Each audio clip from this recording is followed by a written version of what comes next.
Shrimatre Namaha. So this verse 43, explores some fascinating questions about the Divine Mother. What's her nature? What does her presence do to our life? What happens inside us when we truly come near her? So we'll discuss this in detail. Let's meditate on verse 43. Shankari, Śrikari, Sādhvī, Śaraccandranibhānana, Sātodarī, Shantimathi, nirādhārā, nirañjanā. Start with the first name, Shankari. Shāṅkarī is the correct pronunciation in Lalitha Sahasranamam. Shankari and Shankari both are the same. Shankara is one of the great names of Lord Shiva, right? Sham means peace, welfare, auspiciousness, inner good. That is Sham. Kara means one who gives, one who creates. Kara. So Shankara means the one who brings welfare, the one who gives auspiciousness, the one who gives peace. This name is also described in a different way. They say it as Shankara, Shankara. Shanka is confusion, doubt, inner disturbance. Hara means remover. So Shankara is the one who removes all this confusion, the one who clears confusion, the one who guides us like a guru. In that sense, even Adi Shankara, Shankaracharya carries the same light, the light of wisdom, the one who came to remove confusion and restore truth. So that is Shankara, right? Adi Shankaracharya. Now, if Shankara is that great force of peace, blessing and clarity, who is Shankari? Shankari is the power of Shankara, the feminine energy. She is the Shakti of Shankara, the very power through which Shankara blesses, protects, guides. That Shakti, that energy is Shankari. And Shankari is another beautiful name of the Divine Mother. The 18 Shakti Peethas, Adi Shankaracharya has actually wrote something called Ashtadasha Shakti Peetha Sotram. There, Shankari Devi is the first Shakti Peetha. Lankayam Shankari Devi. In Lanka resides the goddess Shankari. They are referring to our present Sri Lanka. And there's a very interesting legend, story connected to this Shankari Devi and Sri Lanka. So it is said once Parvati asked Lord Shiva for a beautiful palace in a very different place. So Vishwakarma is a divine architect. He built a very beautiful palace on the cliff of eastern Lanka, our current Sri Lanka. And for the housewarming, everybody was invited, including Ravana. Ravana, he was a great devotee of Shiva. So it is said later, Ravana asked Devi to be there permanently, and Devi accepted. But with one condition. She said, I would remain here in Lanka only as long as Dharma was protected, only as long as Ravana stayed aligned with truth. But you know the story, right? Later Ravana abducted Sita and everything changed, and Shankari Devi was not very happy. He advised Ravana to give back Sita, and Ravana didn't listen. And when he refused, the mother withdrew her presence from that place. And when Shankari withdrew from the kingdom, the kingdom began to fall. And you know the story, right? Lanka was destroyed, and everything collapsed.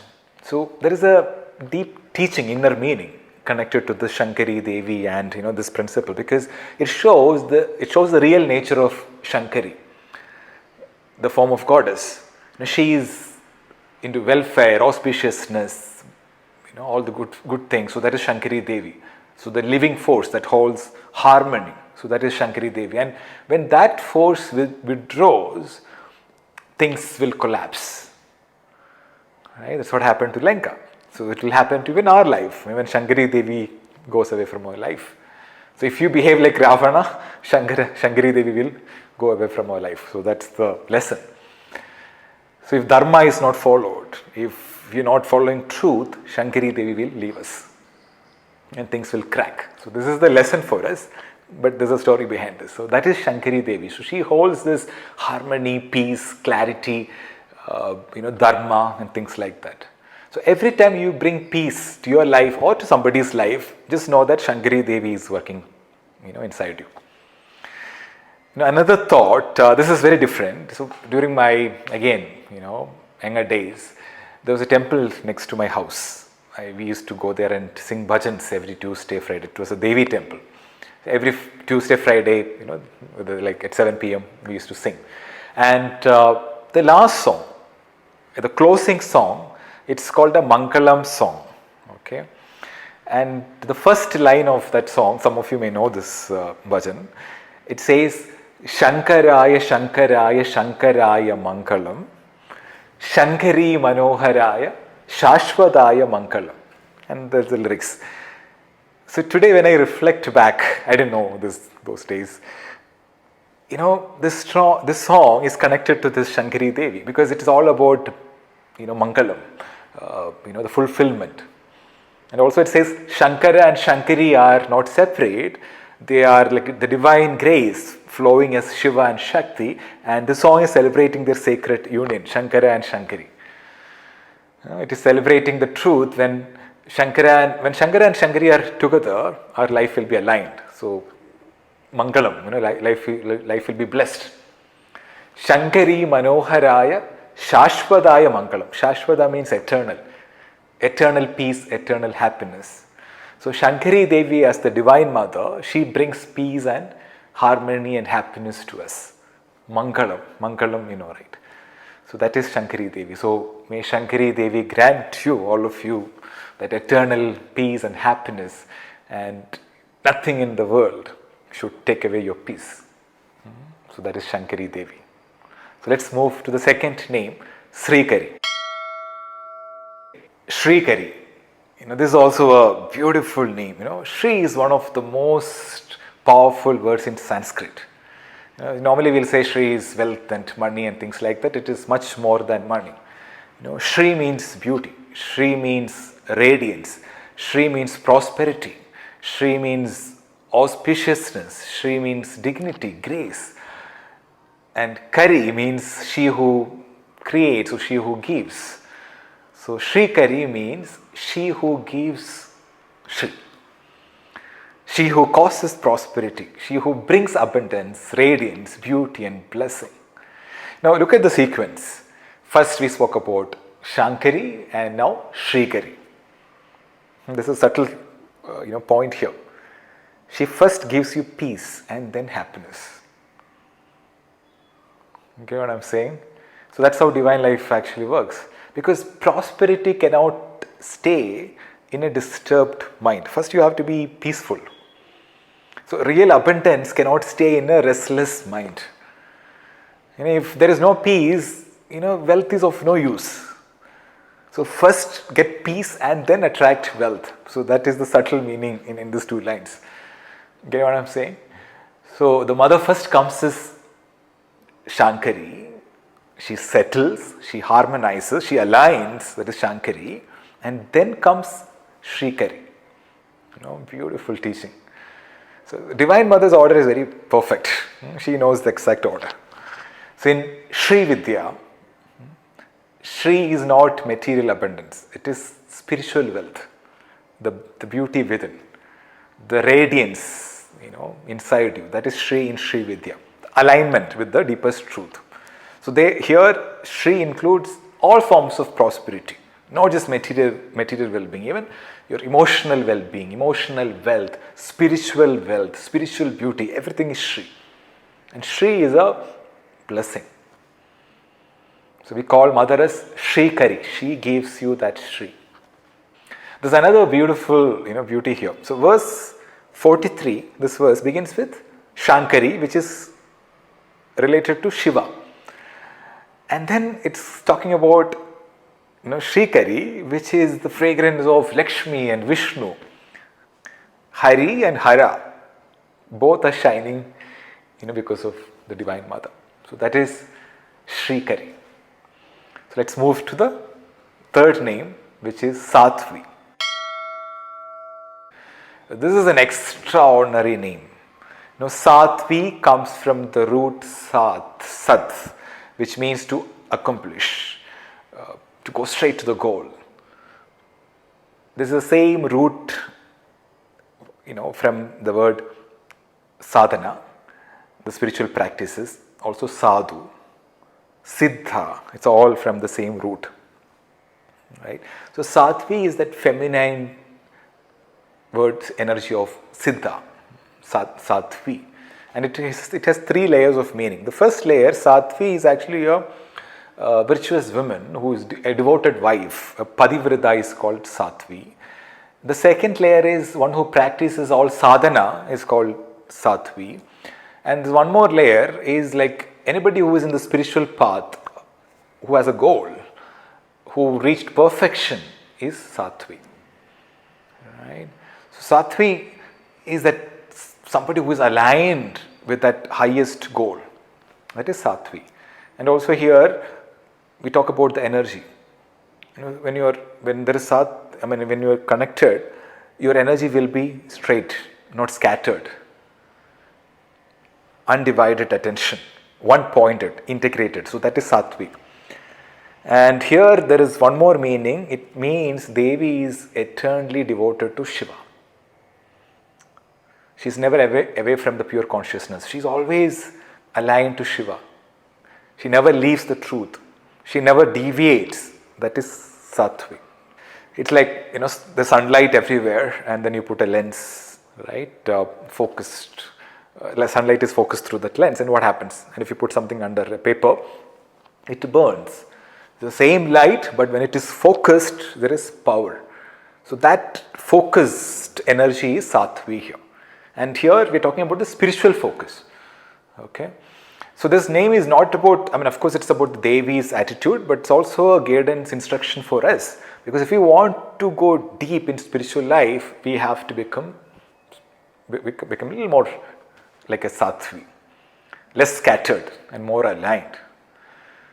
One-pointed, focused, undivided attention in your sadhana. So that is Sādhvī. So mother, she does not waver. She does not scatter. It's like this. Shankari brings peace. Śrīkarī brings happiness, flourishing. And Sādhvī brings alignment. Can you see the flow? Everything is important for us. And then comes the next name, which is Śarathchandranibhānana. Sharath means autumn, the post-monsoon season. In India, it is between October to November. Chandra is moon. Nibha means resembling, and Anana means face. So the name means she whose face resembles the autumn moon. Not just any moon, but autumn moon. Why is it like that? We'll discuss. Rishis could have simply said, moon-faced. Actually, Devi is described as moon-faced in other lines, right? But here it's a very particular. Sharathchandra means a particular autumn moon. Because during the monsoon, which is like in India, June to September, the sky is covered with heavy clouds. And moon is hidden most days. Even when it comes, it is hazy, incomplete. But this season, the rain ends. The clouds are clear. The air is washed clean by rain. And the first full moon in this time, it's called Sharath Purnima. And the moon appears perfectly clear.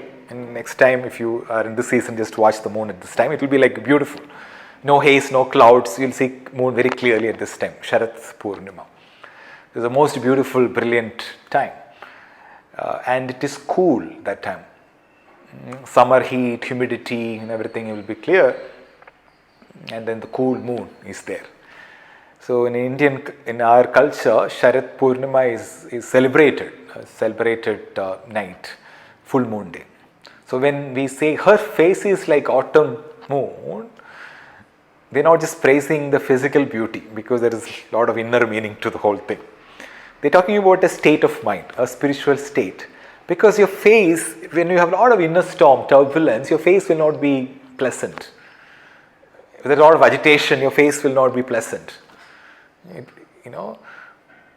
In psychology they say, whenever you see somebody, a calm, peaceful face, soft eyes, relaxed people, gentle expression, just by seeing those people, it activates vagal pathways in our nervous system. Our heart rate slows, our muscles relaxed. Basically, threat responses come down. By when you look at a peaceful face, it creates peace inside you. If you look at all the sadhus and saints and rishis, you will see that in their face, right? Because of meditation and things like that. So our rishis are talking about that. So when you visualize Devi's this cool, radiant, autumn moon kind of face, our nervous system responds. It calms, it cools, it becomes peaceful. That is Sharathchandranibhanana. And this is the same time we celebrate Navaratri. Sharath Navaratri. It's a time of celebration. Everything is happy at the time. So this image carries different layers of meaning. So her presence is complete and calming. It cools you. The stillness. So there are different kinds of beauty. Okay, there is something called our worldly beauty. You see a lot of worldly beauty. It excites your mind. And then you have something called divine beauty. It actually calms your mind. So the difference is, when you see worldly beauty things, it creates craving, like you want to possess that, or things like that. Divine beauty creates surrender. Now, worldly beauty pulls you outward, but divine beauty pulls you inward. So her autumn moon face is divine beauty. It makes you want to surrender and bow down. So that is this name. I'll share a beautiful story related to this moon and this verse. So this is a very interesting story. It was in the 18th century. There was a temple priest named Subramanya Bhattar. Okay, he was so absorbed in devotion to goddess Abhirami, completely lost in, like Ramakrishna Paramahamsa, completely lost in that devotion to the Divine Mother. And every woman he saw as, Abhirami. So people in the town thought he was mad.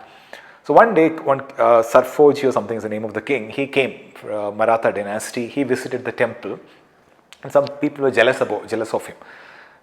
He told the king that he is insane and he is talking, all this nonsense. He claims that he can see goddess and things like that. So king casually asked a question.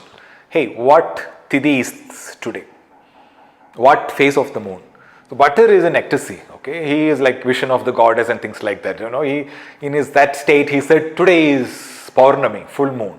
So this conversation was during the daytime. And king was like, are you sure? He's like, it was actually, Amavasya, new moon, the darkest night. And he said, full moon. King said, if you're really connected to the goddess, just call her and ask her to bring the moonlight today. And then the king declared that if the moon did not appear today, you will face punishment. So Bhattar then suddenly realized that whatever he said was not correct, and he thought, okay, I'm going to die. So he thought, I'll die myself. So he actually set up a fire pit and a swing suspended above it by 100 ropes. Okay, this is a story. 100 ropes above that. He sat on the swing and started praying, composing him a prayer to the goddess Abhirami. Later this became as Abhirami Antati. It's a very powerful, prayer. So after each verse, he started cutting one rope. Verse after verse, he sang, and then this thing will be cut. So the swing lowered, closer to the fire pit. He thought he was going to die. He was completely prepared to die. And then on the 79th verse, goddess Abhirami appeared. She took off one of her diamond earrings and threw it in the sky. And it shone, so brilliantly. The entire new moon night turned into a full moon night. The sky blazed with moonlight. The king was like, the king actually fell at, Butter's feet. So this is the story. And it's actually very much connected to this verse. Just think about it. This Butter, he was one pointed, focused devotion. What is that? Sādhvī. And because of that devotion, the goddess gave him peace, welfare, saved his life. That is her Shankari nature. And then she gave him fame and fortune. That is Śrīkarī. And she revealed the full moon on a new moon night. That is Sharathchandranibhānana. All four names of the verse is alive in one story. So these four names, if you look at it, it's describing the whole inner transformation. So she removes the heat of disturbance, which is confusion, and Shankari, she'll bring richness of life. That is Śrīkarī. She gathers the scattered energy, Sādhvī, and then she reveals the face of peace. What more do we need? It is showing us that we can become what we can become by staying close to her. So if you meditate on Shankari long enough, you become less agitated. You'll be peaceful. If you meditate on Śrīkarī long enough, you stop living life empty. Fulfillment. If you meditate on Sādhvī long enough, your energy begins to gather. If you meditate on Sharathchandranibhānana long enough, even your face will slowly change naturally. So this is the promise hidden in this verse. And if you notice, all the names start with the sound S sound, actually Sha. Shankari, Śrīkarī, Sādhvī, and Śaracandranibhanana, S sound. So this is actually deliberate because in phonetics, tantric phonetics, Sa sound is associated with coolness, peace, soft aspect of consciousness. So when you chant these names in this sequence, there will be something, something will change inside you. So again, it's intentional. There's a cooling effect, because of the sound. So, let me say something very practical. A lot of people ask, how do I know my spiritual practice is working? So sometimes the answer is very simple. Are you becoming more peaceful? Are you becoming less chaos inside? Are you becoming more aligned? Your energy, is it getting aligned? Are people feeling calmer in your presence?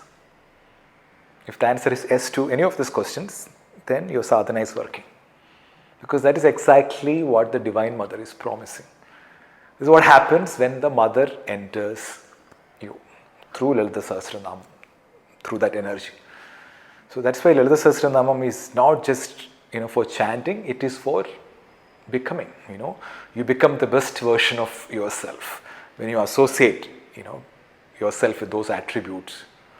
You are what you meditate on. So that's what happens. Om Shri Matre Namaha. Sātodarī Shantimathi nirādhārā Niranjana. This is again a beautiful name. Shada means slender, refined. Udara is waist, belly, middle part. So Shadodari means she whose waist is slender. So at the surface, it is a straightforward description. It's talking about Devi's beautiful form and the waist thing. So that is one part. But the deeper meaning is it's about balance, because waist is in the middle, right? So it's a meeting point or a joining point of two sides, your lower side and the upper thing. So your higher center, higher energy chakras are here, and there is a lower energy chakras down. So the waist is that bridge between the higher and the lower. There's a subtle connection between the higher and the lower. And there's a place where heaven meets earth, in the body. So that is this part. So, and it says Devi's waist is slender. That means this connection is subtle and it is refined, precise, perfectly balanced. That is Shadodari. And this tells us something very beautiful about the Divine Mother. She is balancing the energy of the universe. Now just look at our life. If there is only the lower energy in our life becomes very heavy. You know what are the lower energies, right? The Muladhara Chakra, things like survival, fear, security, me, mine. Then the life loses its fragrance. Also, if there is only higher energy without grounding, then also life becomes incomplete. So some people, they talk about spirituality, meditation, moksha, consciousness, but they don't know how to love, serve, work, care, live responsibility in this world. So it's not balanced. So the mother holds both. So she is not against the world and she is not trapped in the world. She connects the two. She is the bridge. That is Shadodari. She is the balancing energy. Like, it's about how to do our worldly duties without losing our inner center. Because she is that. She is balancing everything. She balances strength with softness. She balances power with compassion. She balances expression with silence. So we have to balance our worldly life with spiritual life. So that's the deeper meaning. That's why we talk about the waist, which is the middle point. So it's a simple, profound simple.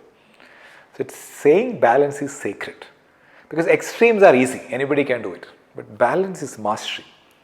Anybody can run to one side and indulge in things or escape. Either worldliness or like deep spirituality. But the middle part is a mastery. So these are like life lessons for us from this single word. Okay, you can define, explain in different way. But the key word is here is balancing. Shadodari is all about balancing. Next word is Shantimathi. Shanti, right? Peace. We hear Om Shanti, Shanti, Shanti in every prayer, end of the prayer. It means peace, deep peace. And Madhi means one who possesses, one who has. So Shantimathi means she who possesses peace. She who is filled with peace. Lalitha Sahasranamam says she is Shanta. She's peace herself. Here it is Shantimathi. She carries peace. She radiates peace. So here peace is not just an idea. Peace has a face. Peace has a presence. Peace can come near you. Peace can hold you. That is Shantimathi. There is a difference. There is a difference between being peaceful and possessing peace. You and I, sometimes we feel very peaceful, right? But when things are going wrong, our state changes. See, when the job is secure, when the family is happy, when the health is good, we all are happy. But if you remove any of these things, no peace. Peace vanishes. So it's like conditional peace, like conditional love. There is something called conditional peace, based on the condition. Peace will come and go for most people. But Shantimathi is not like that. Shantimathi is a permanent peace, like a permanent resident. So that is Shantimathi. Peace will not come and go. It's not conditional. Peace will remain even if everything falls apart. I'll share a story on the similar lines. So there was a competition to find the world's most peaceful painting. Okay? Reward for that painting. So people expected the winning painting to show some calm, mountains, lakes, beautiful sunset, peace, right? But the painting that won, which got first prize, surprised everybody because it showed a violent storm, dark clouds, and strong wind, lightning, and everything looked chaotic. That painting got first prize. People were like confused, like how can this be peace? They asked. And then they looked at the painting carefully. And when they looked at the painting carefully, in one corner of this painting, there was a small hut. And inside the hut, you can see it, that's how it was painted. An old man was sitting near the window, smiling, untouched by whatever is happening. And he's just sitting there and smiling. That is real peace.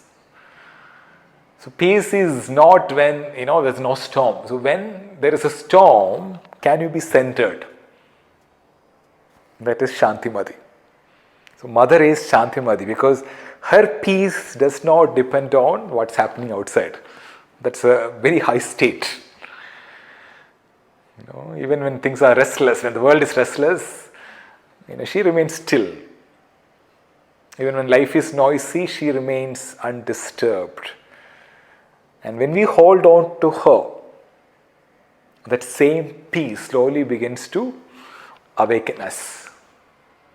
So peace is not absence of difficulty, because that is inevitable. We will have storm in our lives. But how you react, that is, Shantimathi. You will not be shaken by whatever is happening around you. There's a big difference. So a peaceful person is not one who has no challenges, but a peaceful person is one who is no longer, destroyed by every challenge. That is Shantimathi. She is peace-bearing. She can hold our turbulence because she is not made of turbulence. It's as simple as that. So there's a hidden blessing for us in this name. So when you stay close to Devi, you are staying close to peace. Peace enters you. When you stay close to, say, anger enters you. When you stay close to fear enters you. Your company, right? The company you keep shapes the mind.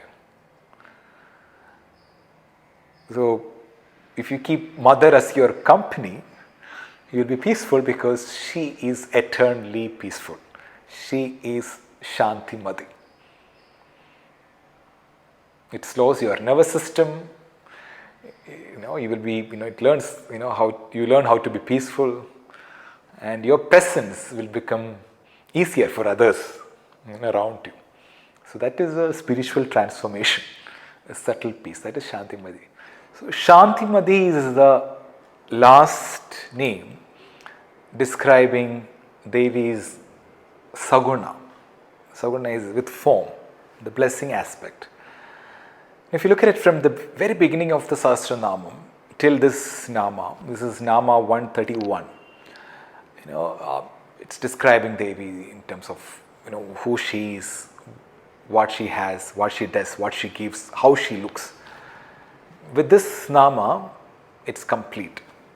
What comes next is entirely different.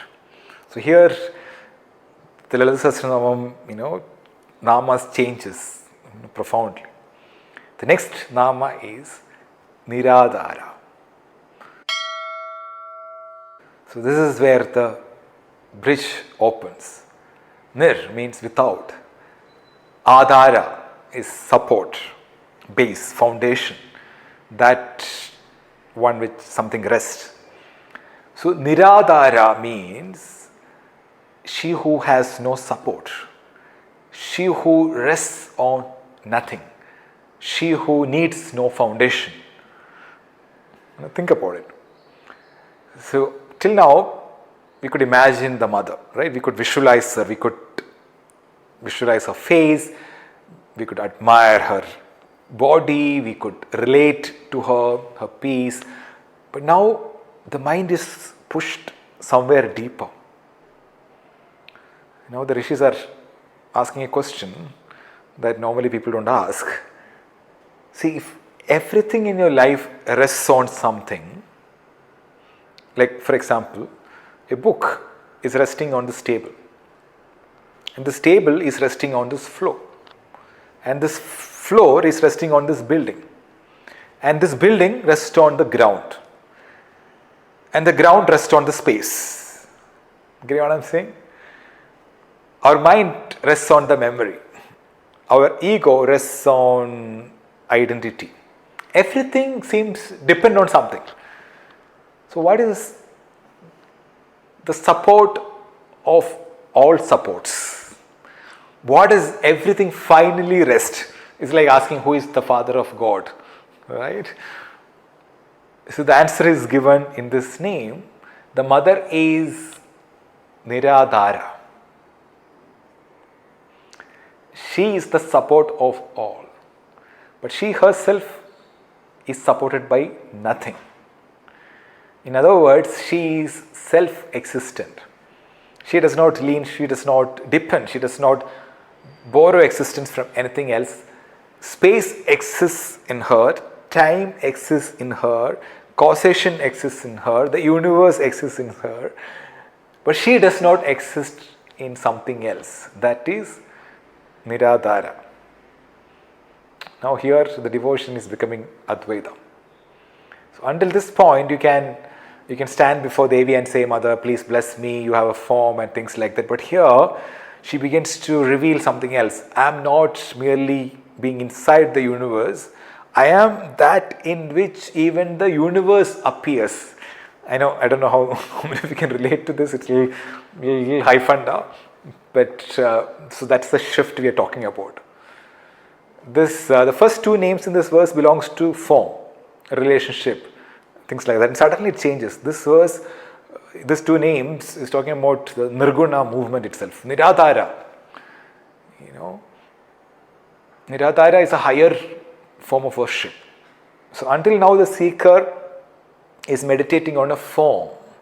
There's a face, there's an image, there's an icon. We are visualizing Devi. But suddenly now nirādhārā, nothing. Everything is dropped. No image, no mental picture, no concept, just awareness. And that awareness is Devi. This is actually extraordinary because now the worship becomes subtle. So at first we worship the form, then we worship her as presence, and finally now we are worshipping her as pure awareness. This is nirādhārā. It's actually a little mind-bending concept. It says the ultimate reality does not rest on anything because she is the resting place. Like when it comes to worship, there are two kinds of worship. The first form is Sādhara worship, which is with form, like form. So you visualize Devi, you see her face, ornaments, thrown weapons, everything. So that is Sādhara worship. The second kind of worship is called nirādhārā worship. There is actually a word called nirādhārā worship. Without form, without image. That's the second step. You don't have to visualize is Devi. You just sit as pure awareness and just recognize this awareness is Devi. No form to hold, no image, just being. So from this name onwards, Lalitha Sahasranamam is inviting you to nirādhārā worship. There are beautiful names coming up now. So the form is dissolving, the descriptions are ending. Now what remains is that formless state. So there is a layer inside you, all of us inside us, which needs no support. So the more you go deep in sadhana, you experience this. And then we move to the next word, which is niranjana. Nira means without, anjana is, there are three different meaning again here. First one is, anjana, the cosmetic kajal, right, which you apply, women apply, that is the first meaning, anjana. Second is, it means dark, stain. The third is actual meaning, it's ignorance, the darkness, the ignorance, which is coloring our consciousness by conditioning ourselves by memory, fear, attachment. So Niranjana means she who is absolutely free from that stain of ignorance. She who is untouched by the coloring of Maya. I'll explain. So imagine a mirror. Like a mirror reflects everything, right? You go then show your face, it reflects. Any object, light, darkness, it reflects. But it's not stained by what it reflects. You show a red cloth, it does not make the mirror red. You show a dirty face, it doesn't make the mirror dirty. You remove the objects and the mirror will be exactly the same.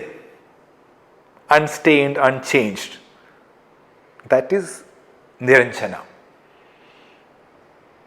Get what I'm saying? So in our awareness, thoughts arise, it goes and comes, emotions come and go, but there is something which is unchanged. There is an awareness which is unchanged. It does not come and go. It is there always. All the experiences come and go, but there is something unchanged. You experience something beautiful, something terrible, nothing changes here. That awareness is witnessing everything, whether it is good, bad, terrible, beautiful. It is not damaged by terrible things, it's not improved by beautiful things. It is there. Something in you is untouched by everything that is happening around you. That is Niranjana. There's a very famous story which captures this concept. This is from Upanishad, a great sage, Yajnavalkya, about renouncing the world. So he called his wife. His wife is Maitreyi. Yeah. And he says, like, I'll divide my property between you and my other wife. He has one more wife. So Maitreyi asked a simple question. He said, if I had all the wealth in the world, would it make me immortal? Yajnavalkya is like, no. Then she said, like, then what is the use of this? Tell me what makes me immortal.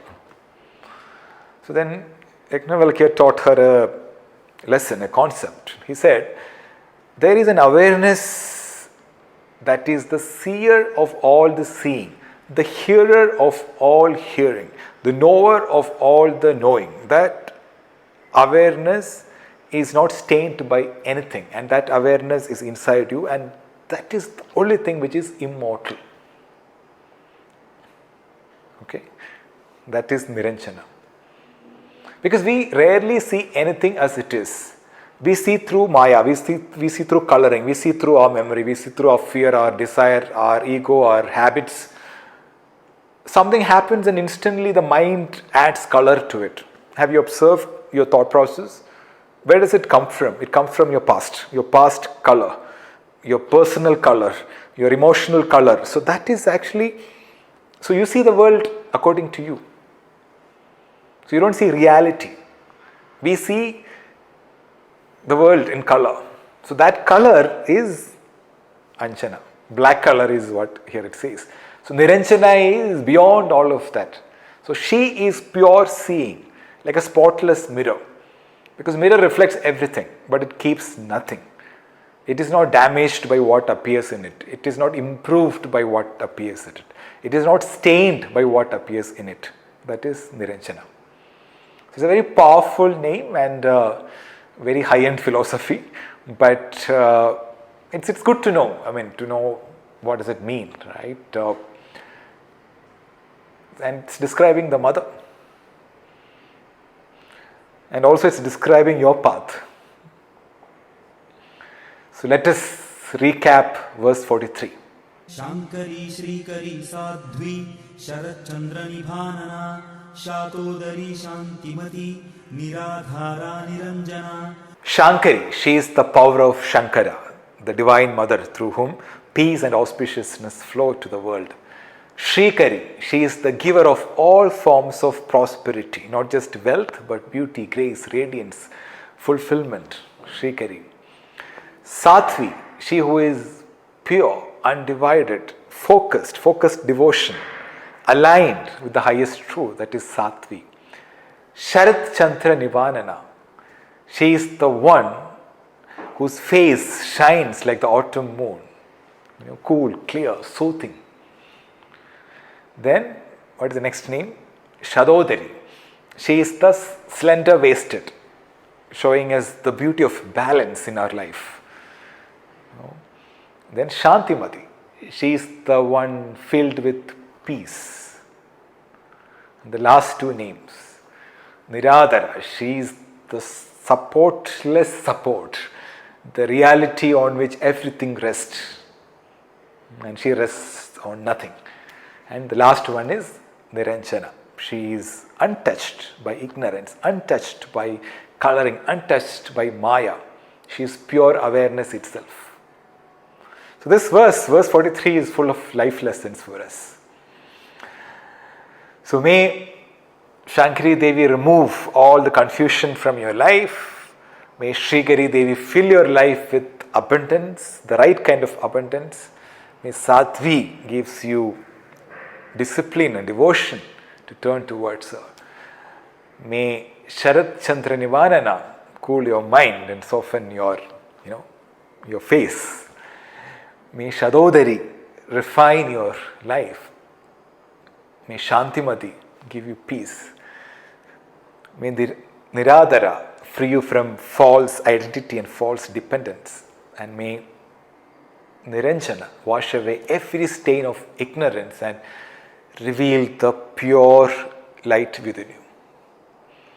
May Devi take you gently from form to formlessness.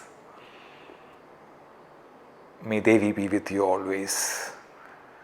Om Shri Matre Namaha.